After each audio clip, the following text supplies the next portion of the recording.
Scott from South Carolina is recognized. Thank you, Mr. Chairman. I do want to note that not a single Republican on this committee has mentioned anything other than your position related to your nomination. I keep hearing my friends on the other side refer to personal attacks. One thing I can say and be very proud of on this committee from these Republicans, not a single person has talked about anything other than your stated positions as it relates to this nomination. So any suggestions otherwise is simply hogwash. I want to be fair, and I will be fair. I won't be hyperbolic, but I will be frank and honest. I cannot think of a nominee more poorly suited to be the Comptroller of the currency based solely on your public positions, statements, and the weight of your writings than you are. Let me just quote you versus anybody else.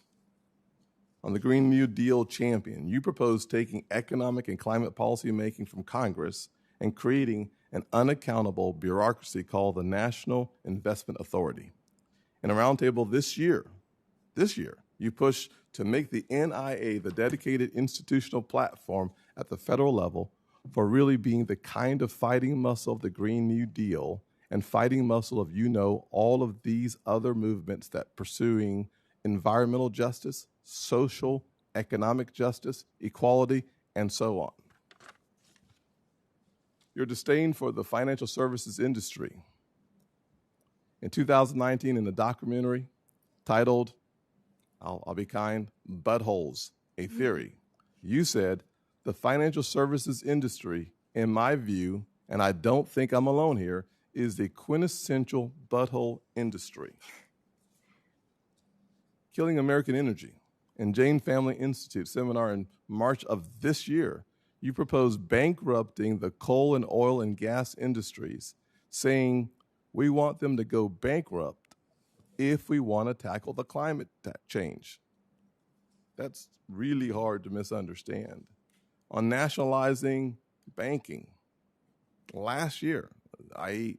2020, not 10 years ago, not 20 years ago, just last year, paper you titled The People's Ledger, How to Democratize Money and Finance the Economy. You proposed reforms to, and I quote, effectively end banking as we know it by nationalizing, the quote you had was effectively ending banking as we know it. How? By nationalizing retail banking. As it relates to the end of private banking, your words, no one else's. This year, not 5 years ago, not 10 years ago, not 20 years ago, this year, you said you proposed to imagine what it would be like if instead of just a public option for deposit banking, instead of just a public option for deposit banking, this would be actually the full transition. In other words, there would be no more private bank deposit accounts, and all of the deposit accounts would be held directly at the Fed.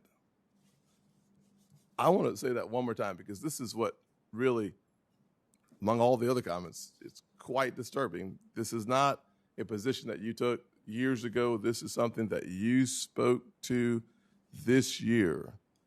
And I quote, imagine what it would be like if, instead of just a public option for deposit banking, this would be actually the full transition.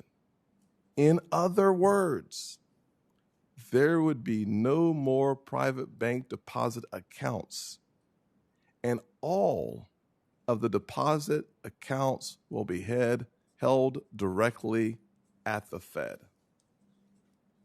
I don't have any questions for you because there's nothing you can say today to undo what you've said for years, including this year. Thank you, Mr. Chairman.